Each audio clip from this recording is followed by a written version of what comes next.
There is one analogy about mental health that stuck with me during my university years, and I've heard it echoed repeatedly ever since. Mental health, much like physical health, resembles a porcelain cup. If you break it, even if you superglue the pieces, there will always be cracks. Some will be visible, some will be barely noticeable, but what is certain is that the spot where the porcelain cracked will always be a weak point. If something, even so much as bumps against the cup, the pain will be similar to that of a previously broken bone hurting on a rainy day. I will come back to that analogy, but I'd like to first address that what I just described paints a picture of how mental issues are treated in most societies. Being diagnosed or labeled with a mental disorder is just another way of saying you're broken, or that a piece of you is missing. And I have a slight problem with that way of thinking, as the mind, although a product of the cells in our brain, is vastly more complex than any biological structure. That analogy falls short when attempting to grasp the full extent of how people process traumatic experiences, or how they deal with the consequences that inevitably follow. To fully understand what mental disorders are and how to overcome them, we need to answer one deceptively simple question. How are they different from physical disabilities? Well, think of all the times you've seen a blind person on the street or a person in a wheelchair. It's not easy to pass them by and not feel something.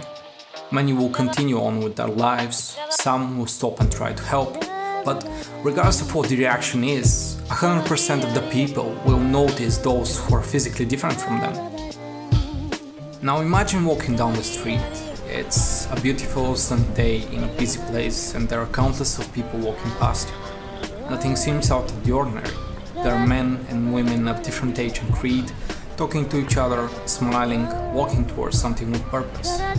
Now start counting the people that pass you by and make note of every fourth person. Why? Because according to the World Health Organization, 1 in 4 people in the developed countries are bound to suffer from psychological disorder in their lifetime. And what that means in reality is that mental health issues are not an isolated phenomenon, especially considering that the loved ones of the person who struggles will also be affected.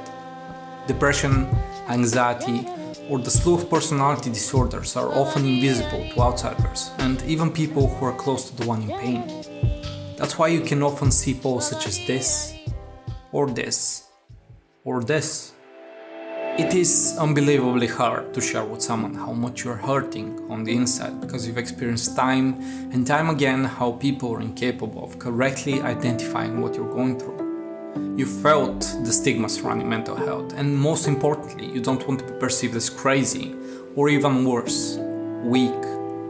Humans are social creatures, and yet independence and self-reliance are held in the utmost regard, which is the biggest lie we're fed from the day we grow up and have to walk, talk, and use the potty. We're told that if we cannot take care of every single aspect of our lives, when we grow up, we'll never amount to anything.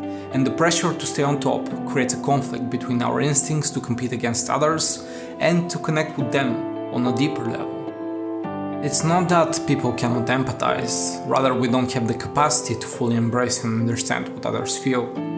It is painful, of course, to hurt alongside someone and share their burden, but there is one more reason, a sinister trick our mind plays on us that makes it harder for those not affected directly to uncover what is beneath the surface.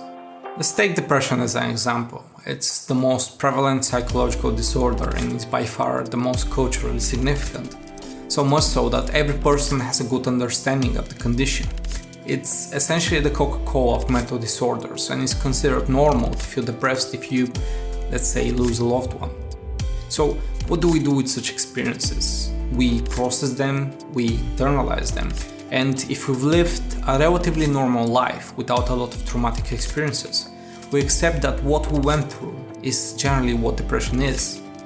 We grade the severity and extent of the condition based on what we felt, and even if we think rationally and reach the conclusion that every person deals with trauma differently than us, we still try to compare our personal experience to what other people go through.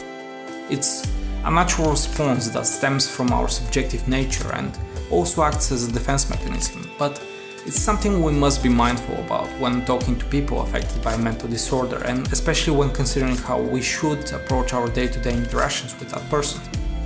Last but not least, it's important to know that people almost never experience only one disorder at a time.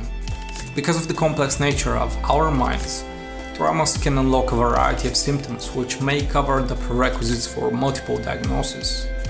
Issues with the psyche affect the people close to the one in pain as well. If a loved one is fighting against a mental illness, we have to be mindful of the way we approach the situation, as it may have profound effects on our relationship with them.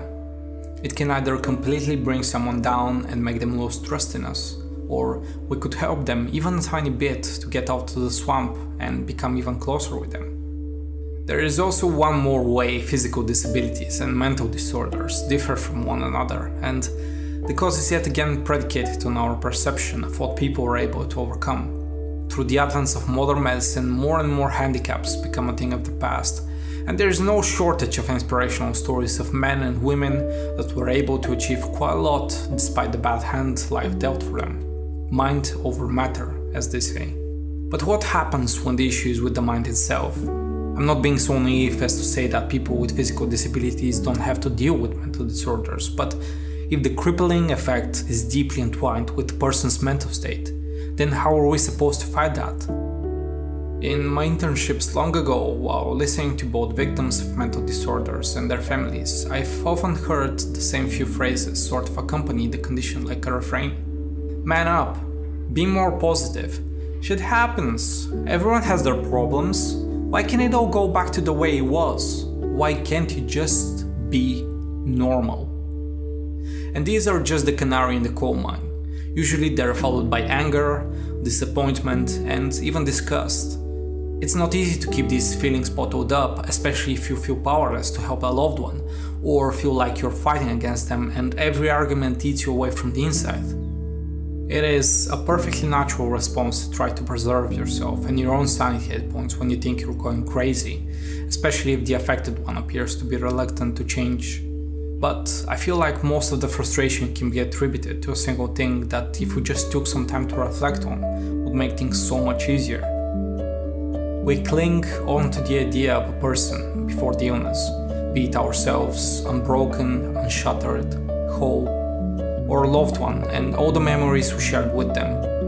We romanticize the idea of the person before the lightning struck, or we create an ideal version of them, one that is healed. And here comes the analogy I started this video with, but with a caveat. There is no cure for trauma. It is there for as long as we exist, but it doesn't make us less of a person or a broken piece of porcelain unworthy of being loved. Trauma is just a part of the transformation that people mistakenly think they can erase, be it with an apology, some therapy, or a glass of whiskey. These are all just ways of not letting go of the past without venturing further than the bubble of an idealized version of the person. In Japan, there is an ancient form of art called kintsugi, a practice of mending broken ceramic with gold-infused lacquer. I find it to be the best way of visually describing the idea of how traumas and the subsequent mental disorders, if taken care of, can transform us into something better, stronger, and more beautiful than what we were. We and the people around us cling onto the idea of a pristine and unharmed version that is impossible to preserve or go back to.